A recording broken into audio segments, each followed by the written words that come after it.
jangan terlalu diistimewakan. Santai aja lah. Ya, Tipa dan Siro ini sering terjadi, tapi nggak perlu diistimewakan. Bolehlah kan, bos, dakwaannya yang batal demi hukum, bos. Bukan tersangkanya yang batal demi hukum. Jadi kalau sebelum ada putusan Palu menyatakan dia bebas murni, nggak bisa. Kalau sudah ingkrah berkekuatan hukumnya tetap, baru dia bisa bebas. Tapi kan Tipa aja yang menang putusan sela, ya enggak lah. Saya boleh di mana kita duduk sama pengacara Dr. Tipa itu, Al-Katiri, di mana kita duduk sama. Kapan saya paparkan, kapan saya menang putusan sela. Kemudian digugat tetap jalan, diperbaiki. Yang gagal paham itu Al-Katiri itu. Dia tidak menyimak. Coba ya, jam 2 malam, kamu sering nelpon aku tengah malam.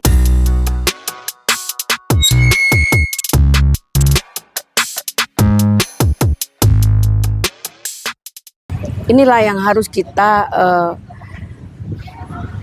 berikan sebuah edukasi, pemahaman terhadap klien kita ya.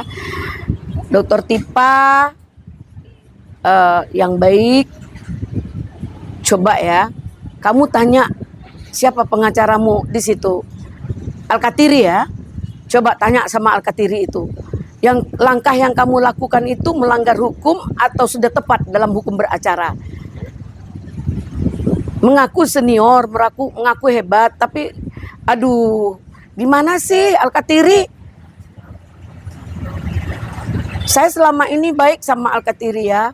Saya sangat hormat. Dia cerdas, dia senior. Namun kok belakangan ini dia takut sama Tifa, takut dipecat lagi. Kan kemarin udah dipecat tuh, takut dipecat. Maka nggak mau mengarahkan kliennya.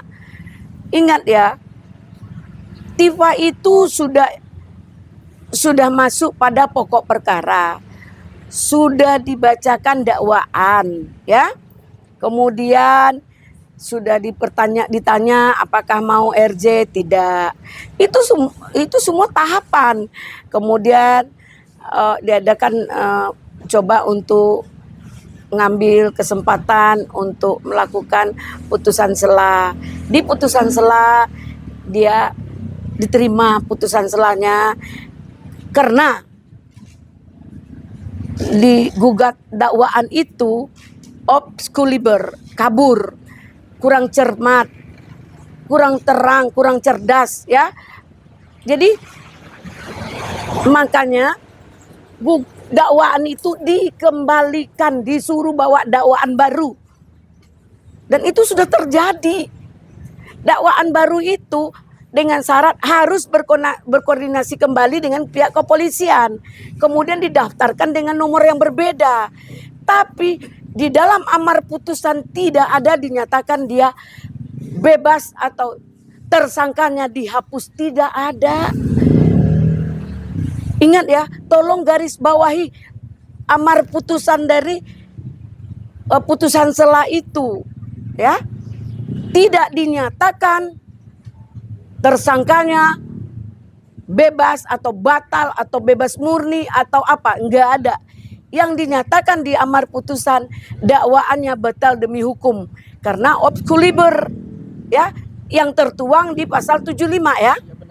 Pasal 75. Nah, di situ ayat 4 kalau saya nggak salah. Nah, di situ kesempatan seperti itu untuk memperkuat supaya tidak anomali atau supaya tidak ragu-ragu ketika hakim di kemudian hari memutuskan perkara ini. Kalau sudah cerdas, kalau sudah cermat, gugatannya kan enak memutuskannya. Nah, di sini harus dipahami. Lucu nggak tuh? Orang senior Al-Katiri, paham hukum, kok dibilang dikembalikan gugatan dakwaan. Yang dikembalikan ya bukan berkas dokumen tersangka yang dikembalikan. Ingat ya, bukan tersangkanya yang dihapus, bukan tersangkanya. Tuntutan atau gugatan itu tidak dikembalikan. Yang dikembalikan itu dakwaan dari JPU. Ya, dikembalikan supaya diperbaiki. Nggak mungkin lah dipegangnya.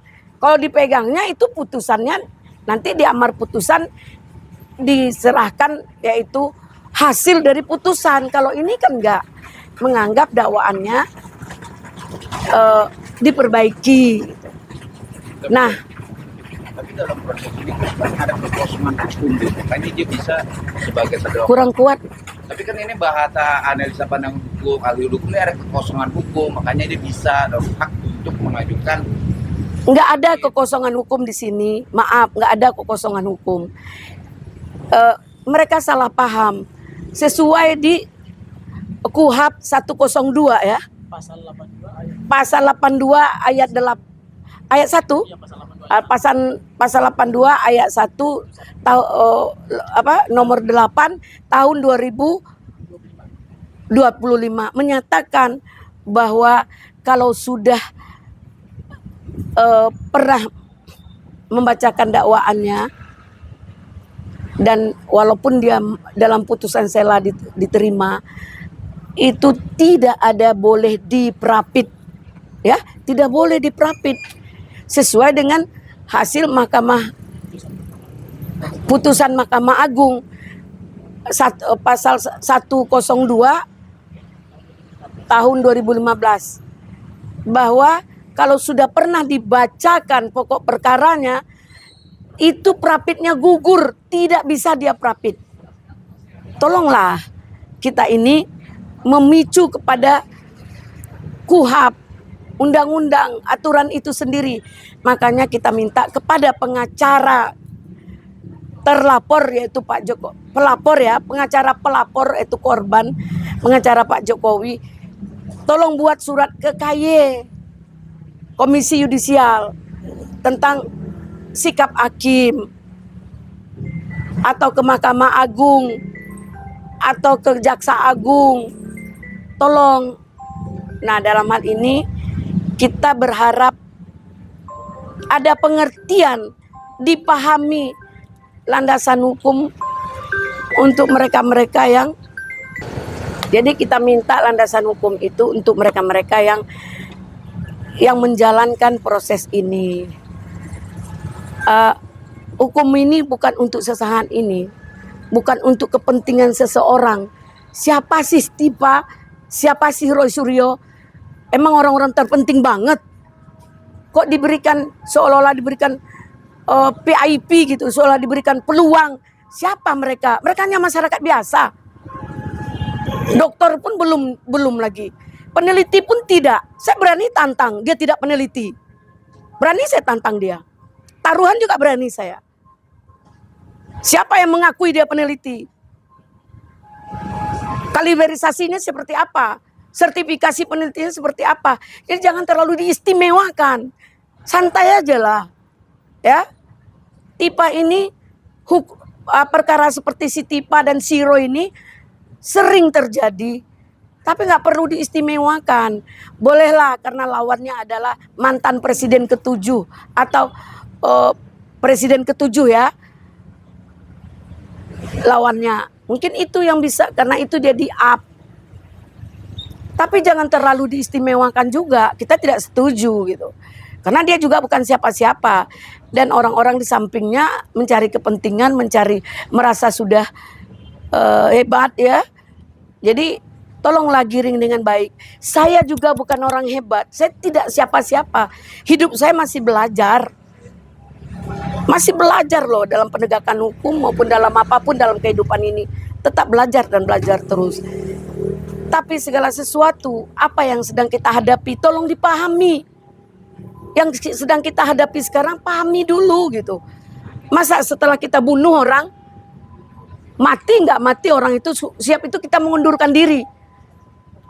Gila nggak tuh? Nggak bisa. Perkara tersangka sudah, kita sudah terdakwa, bahkan sudah ada tuntutan, gugatan, sudah lengkap semua.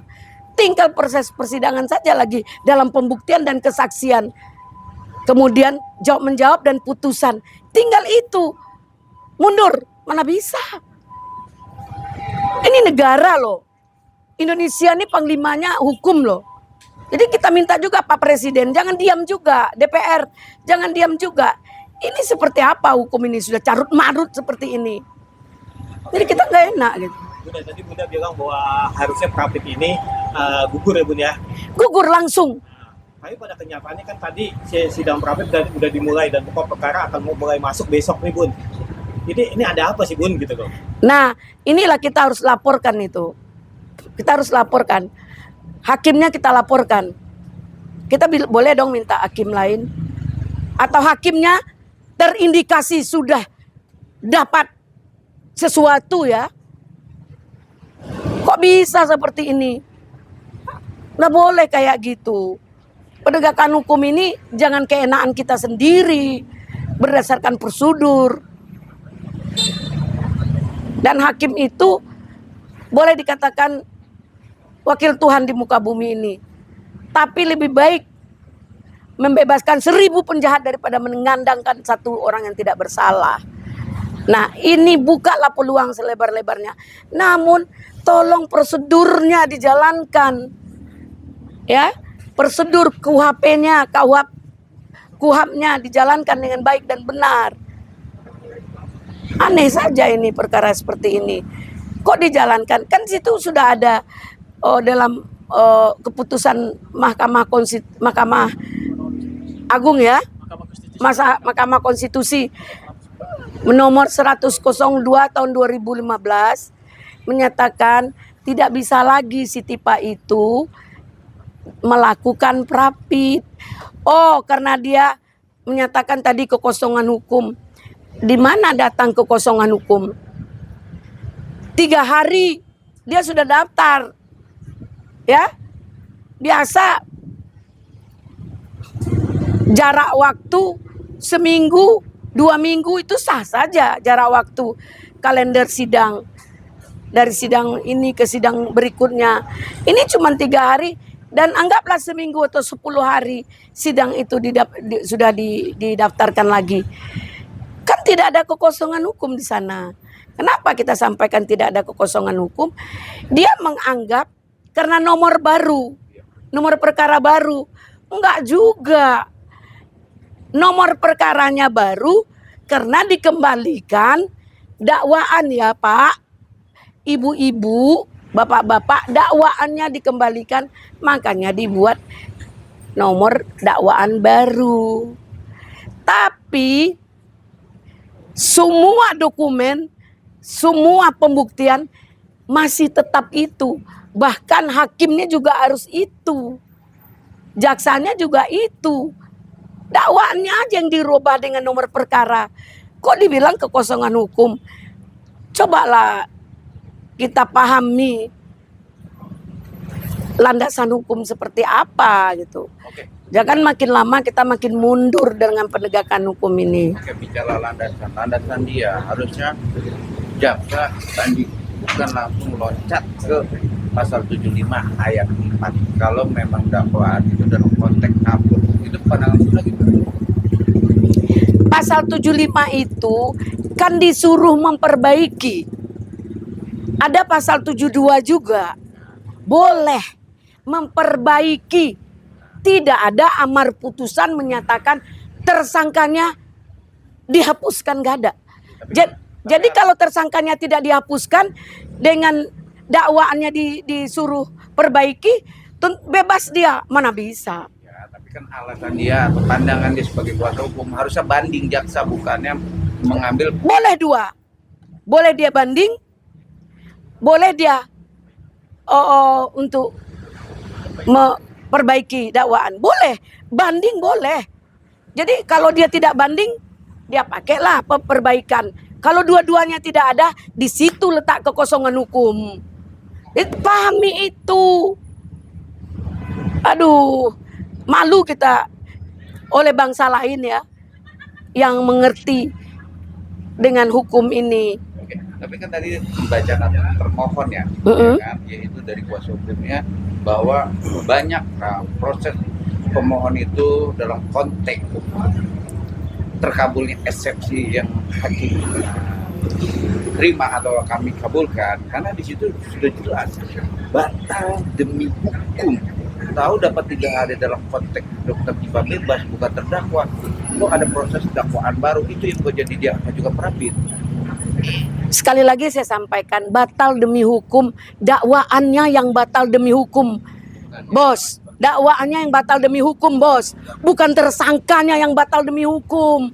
Jadi kalau dakwaannya batal demi hukum tidak diperbaiki berarti dia bebas.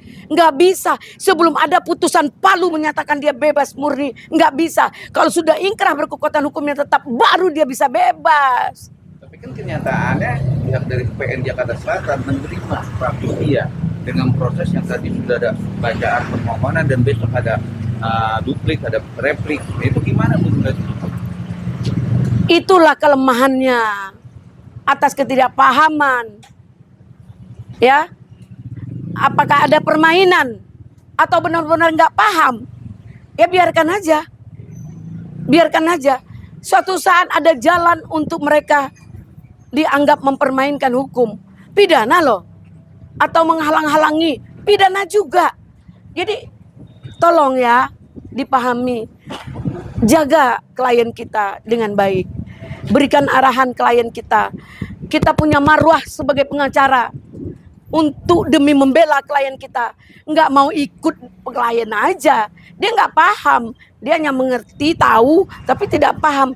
Kita sebagai pengacara memberikan pemahaman terhadap klien kita. Buat suatu contoh, ini begini, ini begini, ini begini, berikan pemahaman.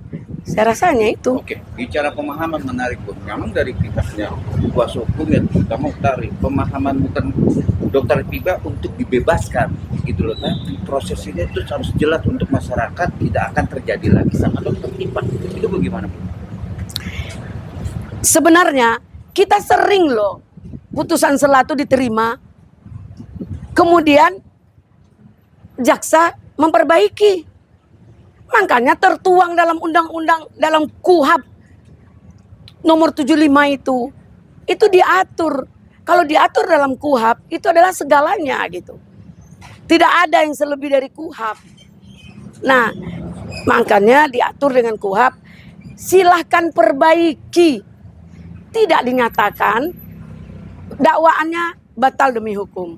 Maaf ya, tolong pahami, dakwaannya batal demi hukum. Dakwaan, tersangkanya ya tetap. Kenapa dia didakwa? Karena dia tersangka. Kenapa dia tersangka? Telah ditemukan due process of law. Terjadi tersangka berarti ada perbuatan jahat yang merugikan orang lain, yang menghina sehina-hinanya, merendahkan serendah-rendahnya. Perbuatan jahat itu sehingga mengusik pribadi orang, dirugikan orang tersebut. Maka tersangkalah. Dengan tersangka itu, maka disidangkanlah dia. Siapa pengacaranya? JPU. JPU ini pengacara negara. Boleh dong dia ada kelalaian karena waktu, karena dia diberi waktu yang singkat karena problem ini sangat menjadi problematik lah ya, problematik. Jadi akhirnya terjadi ke obskuliber, kabur. Nah inilah, tapi biasa, kecuali pengecualian hanya Dr. Tipa aja yang menang putusan sela, ya enggak lah. Saya boleh di mana kita duduk sama pengacara Dr. Tipa itu, Al-Katiri, di mana kita duduk sama. Kapan saya paparkan, kapan saya menang putusan sela. Kemudian digugat tetap jalan, diperbaiki. Jadi jangan salah paham, jangan gagal paham gitu. Oke, Bun. Berarti bisa dibilang bahwa perbaikan yang dilakukan dakwaan yang dilakukan oleh JPU itu ada benar Bun ya, karena Al-Katiri mengatakan bahwa mengesankan bahwa JPU ini sudah salah aturan gitu Bun, karena kan dengan melakukan perbaikan bukannya banding gitu Bun. Yang salah aturan itu, yang gagal paham itu Al-Katiri itu. Dia tidak menyimak. Coba ya, jam 2 malam, kamu sering nelpon aku tengah malam ya. Tapi kamu coba jam tengah malam itu kamu buka. Mana menyangkut. Semua itu bertali-tali hukum itu. Ya, pasal 75, pasal 72. Kemudian di dalam Prapit itu pasal 282, 102. putusan MK. Jadi jangan kita atau berlagak bego atau memang gimana ya. Kadang-kadang mereka mungkin ingin cari sensasi, ya ikut-ikut aja gitu. Waduh, dalam konteks ini kan memang kita berbatas hukum, Bung, karena memang sudah diatur di KUHP. Iya, Atau diperbolehkan kan praktik itu dari boleh. sekarang. Iya. Paham nggak dia KUHP? Dia pengacara senior. Malahan sekarang banyak pengacara muda yang the best gitu. Mungkin karena faktor U kali ya. Oke. Uh-uh. Tadi dengan kata Prapit, Bung, kalau nanti dugaan atau seandainya Prapit itu diterima, tidak menuntutkan pokok perkara kan? Tidak. Prapit mana? Prapit yang diajukan sekarang nih, ya kan? Oh tidak, Prapit tidak boleh mengganggu pokok perkara. Tidak bisa ganggu pokok perkara. Dia tetap jalan kok. Dan dia besok sidang. Tanggal 13. Enggak. Nggak jadi. Karena ada masalah dan Prapit. Inilah, kalau sidangnya sudah terjadwal, Prapitnya ditutup. Saya Langsung selesai. Ini bingung kita nih. Saya dengar ada yang mau grebek. Ya silahkan aja. Ya, tapi kan ini hukum nggak bisa Uh-uh. kan? Tapi Iya. kita adu ilmu dalam konteks yang sudah diterapkan. Nah ini kita ngomong ini tidak omdo ya, tidak omong doang. Berdasarkan aturan dan peraturan. Ada KUHP yang mengikat. Ya. Bingung, memang bingung. Tapi dengan kebingungan Bunda, oke lah, sudah berjalan dengan Prapit yang sudah dibacakan ini. Apakah ini mengikuti jejak procedure untuk memperlambat pokok perkara? Ada indikasi itu? Bisa jadi dua sisi ya, tapi di satu sisi mereka hanya ingin merasa ini aja, mereka merasa gimana gitu.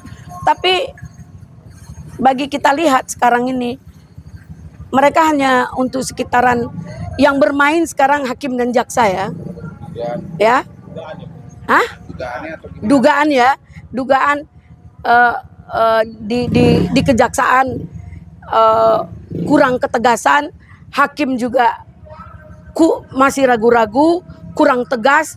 Kalau pihak kepolisian is the best lah, udah clear lah. Oke, thank you. Makasih, mungkin itu yang bisa saya sampaikan.